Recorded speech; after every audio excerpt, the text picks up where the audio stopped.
All right, so just give me a second to share my screen.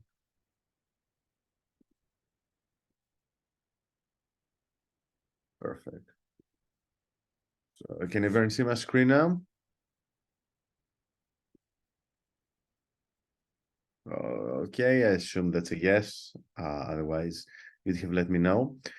So welcome, welcome to my book presentation, my third book on data science and AI, called Predicting the Unknown, the History and Future of AI and Data Science.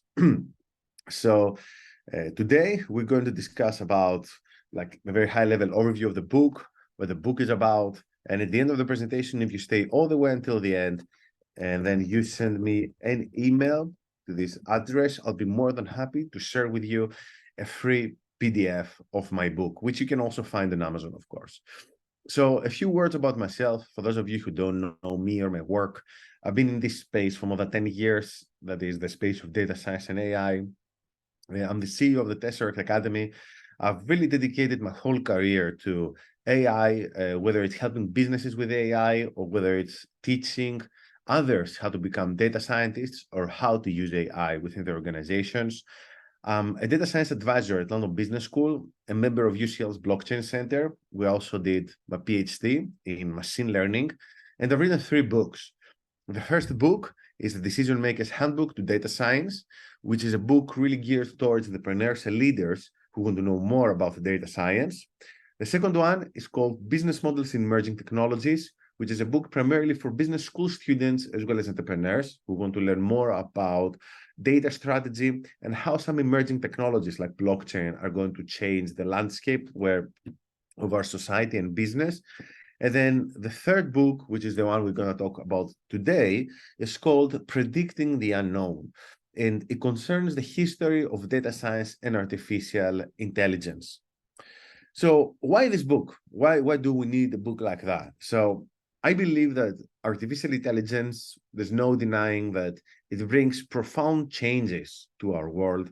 It brings some profound changes to society, to the economy, to every aspect of our lives. And the gravity of these changes is going to become more and more apparent over the course of the next few years.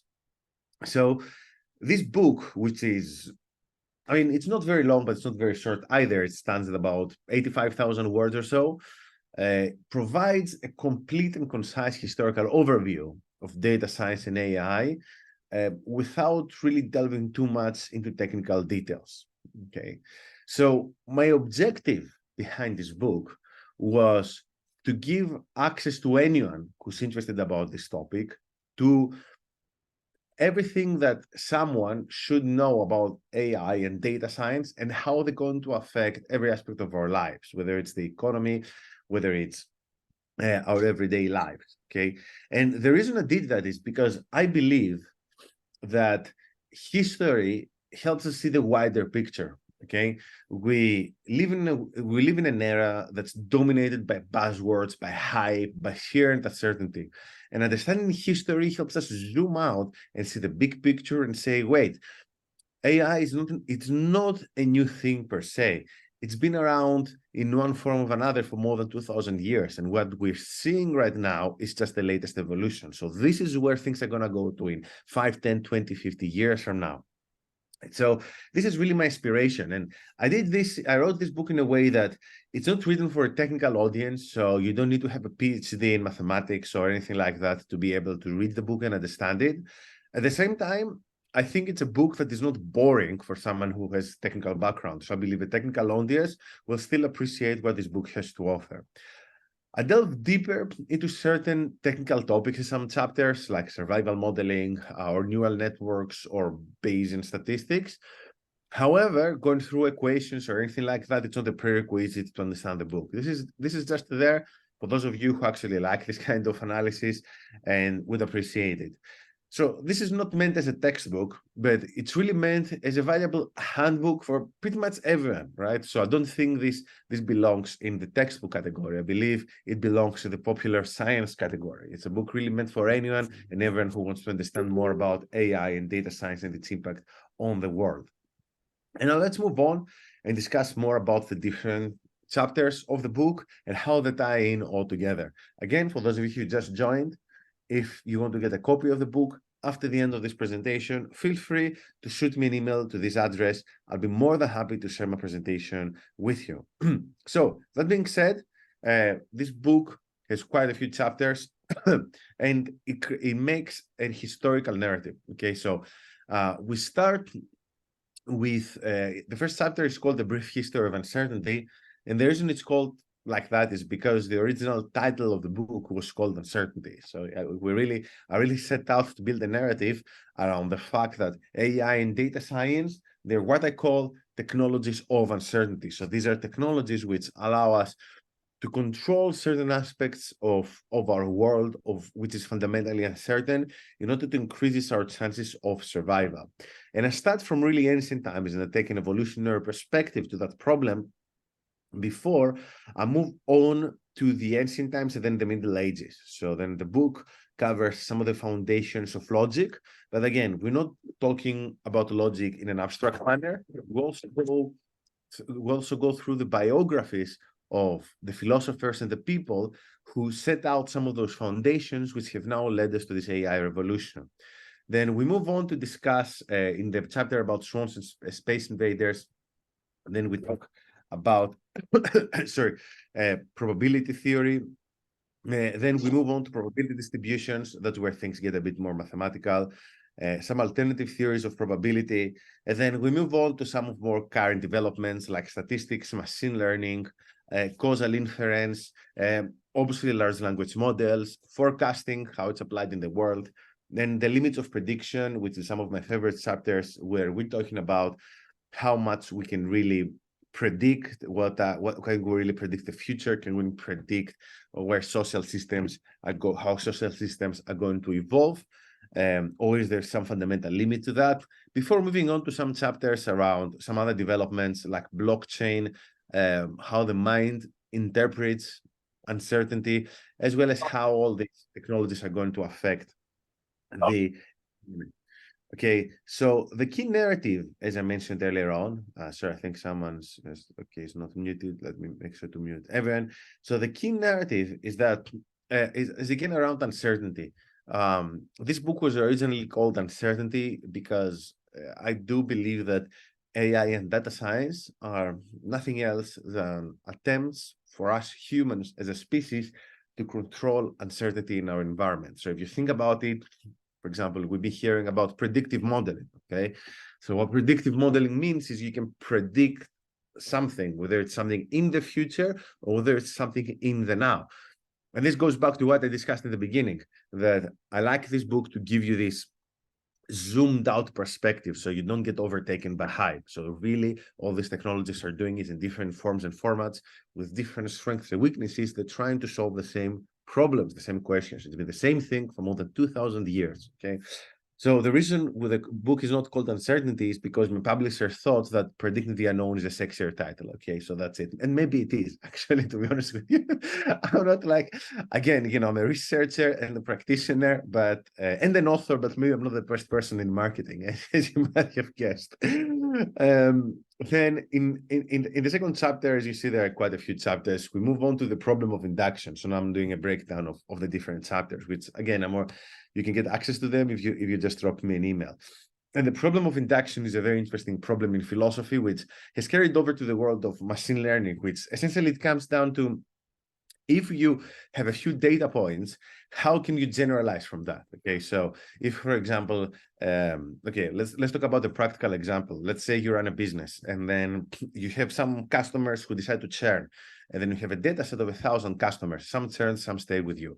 How can you create a model, a process, which is going to help you predict which customers are going to churn and prevent this churn? Okay, so you'd be like, oh, what does this have to do with induction? So this is actually a problem that philosophers have been trying to tackle since 500 years before the Common Era. Okay, believe it or not, it's only the recent history that we had the mathematical techniques in order to address this appropriately. So in that chapter, we pay homage to some of the ancient philosophers, most of them coming from Greece, and then there's a stream of thought moving all the way to the Renaissance and modernity around that problem, and which ties into then to chapters 3 and 5. So once you have this general problem of identifying uncertainty, then how can you quantify it? Okay, so this is where we discuss, and there might be some practical tips in there about things like, for example, how to handle uncertainty in the financial markets. In those chapters, I reference a lot Nicholas Taleb, who was the person to really draw the public's attention to the fact that many of the models we have in finance and economics, they do not appropriately quantify uncertainty to the extent that many of the models, they are exposed to external events. Hence, we're seeing some of the things like the 2008 crash, skyrocketing inflation right now, right? So believe it or not, there are models to try and predict these kinds of things, but many of them are just off, okay? Obviously, some of it is also down to politics or fraud. I'm not saying it's only like faulty statistics, but also the science in certain cases is faulty. I talk about conspiracy theories. I talk about a way to quantify these types of theories and understand whether they're true or not. And then from quantifying, from the mainstream theories of quantifying uncertainty, probabilities, probability theory, Bayes theory, which are really the foundations of the modern statistical and thinking and data thinking, we move on to some alternative theories to probability. We talk about fuzzy logic, we talk about information theory. So the only reason I can speak to you through Zoom right now is because of this guy on this picture, Claude Shannon, who was the genius who discovered information theory, who understood that you can encode everything using bits and bytes. Unfortunately, quite ironically, this guy was a super genius. He pretty much, with the internet, like, let's say 50% of the technological advances, we owe them to his theories. But unfortunately, he was even like a super intelligence, like a superhuman intelligence of his kind, unfortunately was hit by a very human problem that was dementia. So towards the end of his life, as I explained in my book, he couldn't really remember who he was or where he lived, which is quite tragic. And it's one of the things I also try to do in this book. I mean, that is not talk about tragedies, but also talk about the biographies of these individuals, because I think that many of the books out there around AI, around data science, they either focus too much on the hype or they focus too much on the theory. And again, we often forget that all these are inventions made by us, made by humans. So there were always motivations behind these inventions. There were historical motivations. There was a social context. And it's really difficult to understand where we are at right now and where we're heading towards to if you miss out on this type of context, okay? Because at the end of the day, these inventions, even if, let's say, they present some kind of objective truth, I don't think they stand in a social limbo, okay? And this is something I wholeheartedly believe in this book. And then we move on and we talk about statistics and machine learning. Those of you who want a very, let's say, quick crash course on understanding how you can actually apply some of these technologies, how they're applied in the real world, you're going to find plenty of things in these chapters, even though probably my first two books are better reference, better books for that kind of thing. If you're a business owner, my first two books, which again, I'm more than happy to share them with you, they're probably better at that. But you're going to get lots of that information in those chapters as well. And then we move on to talk about causality. So in this picture, you see Julia Pearl, who is the leading researcher in the domain of causal inference. He has also been awarded the Turing Award, which is the Nobel Prize for computer science.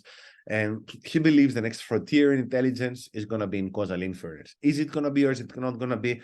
I don't know. But again, the purpose of this book is to give you this 360% view of what's going on in this space. So if 2 years from now you hear about some other innovation than large language models, and then I don't know, this is based on causal inference, you won't be surprised by it. Okay, again, this is really my objective. And then, as I mentioned in the last few chapters, things get a bit more abstract, a bit more bold, let's say. I'm talking about how we can predict the future, how we're actually predicting the future right now, what techniques we have at our disposal to predict the future. And I talk about some cases where predictions just go wrong, especially around election polling, forecasting, things like that. Trump and Brexit being some very prominent examples in recent history. I'm sure we're going to see many more of those. Then I talk about the limits of prediction. It's something that has also been studied. And again, it's a very difficult problem. Like, there are those who believe we will be able to predict everything around any kind of system if we know enough. So, and as you can see, we live in a society that's very data-driven. We're also moving now to a cashless society. as you might know, some of the work we're doing with the Tesseract Academy is in Web3 and tokenomics. So we also understand that space, and that's being reflected in that book as well. So with a cashless society, you have access to any transaction that anyone ever made. Having this data, would you be able to prevent financial crises? Who knows, right? Some people believe yes, some people believe no. So these are some of the questions that we're trying to answer in those chapters.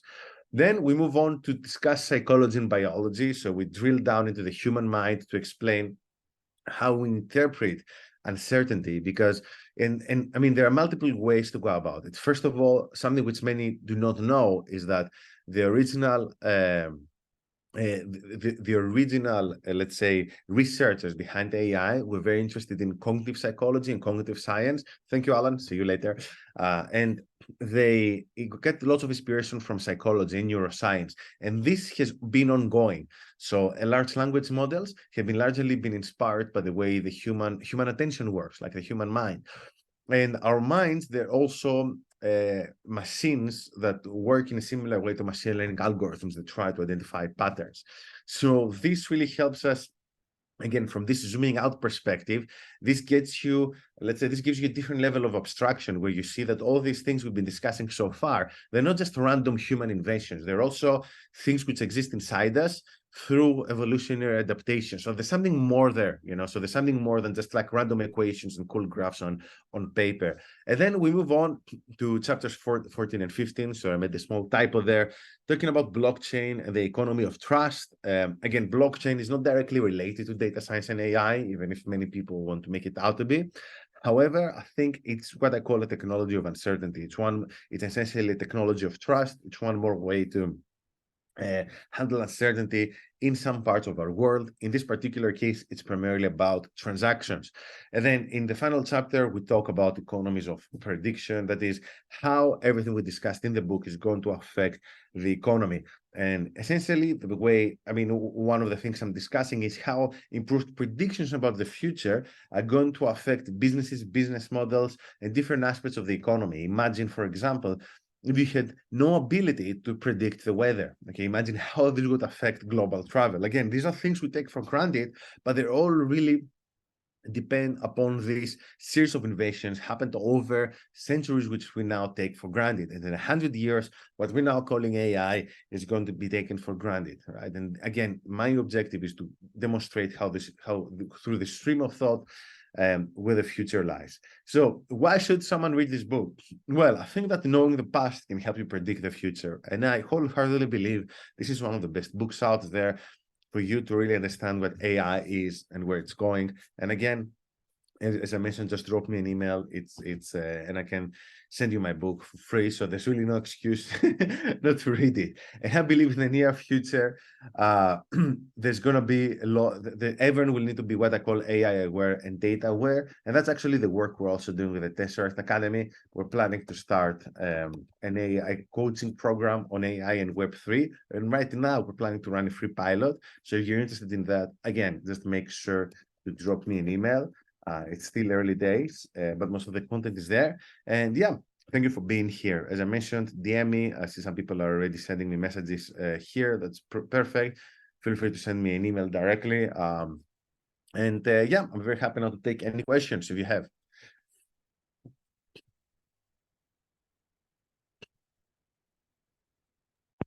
I don't have a question, but I'd like to say thank you for this presentation and for your offers to share your books. I appreciate it.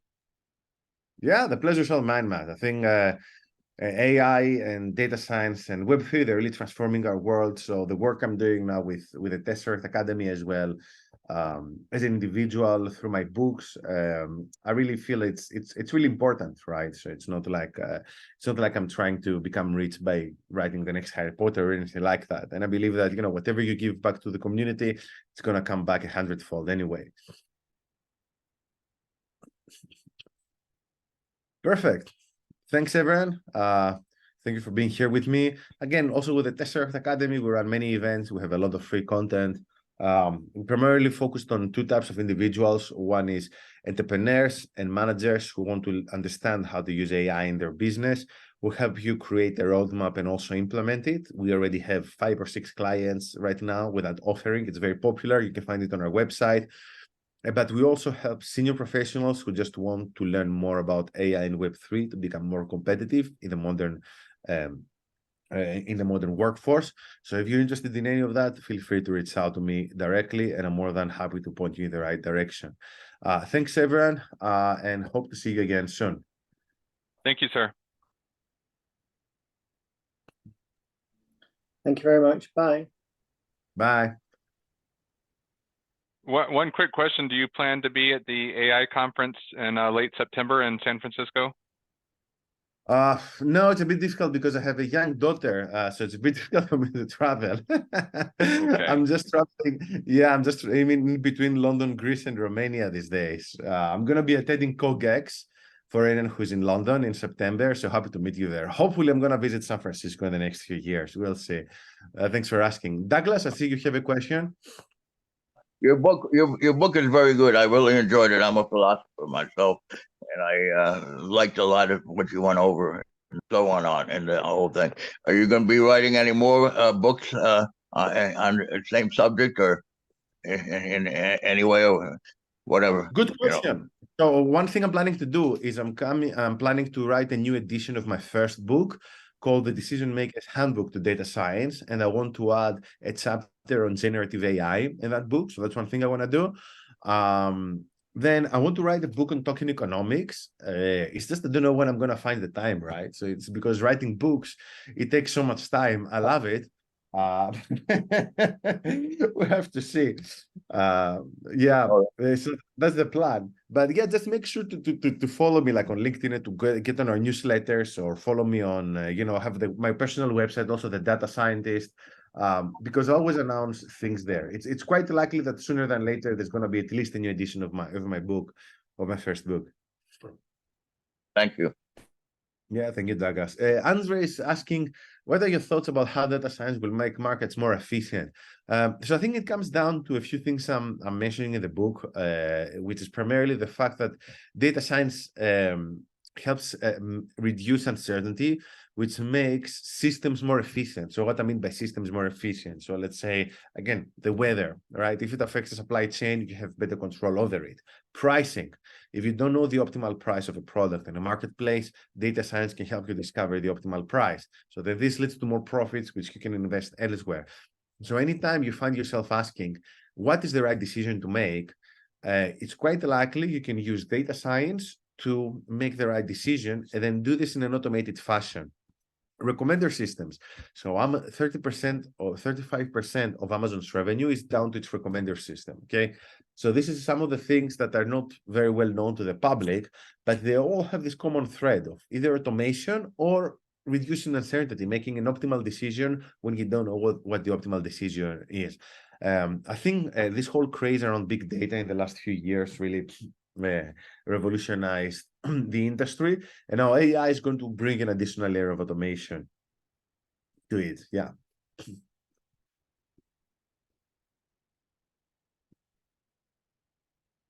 Yeah, well, thank you for being here.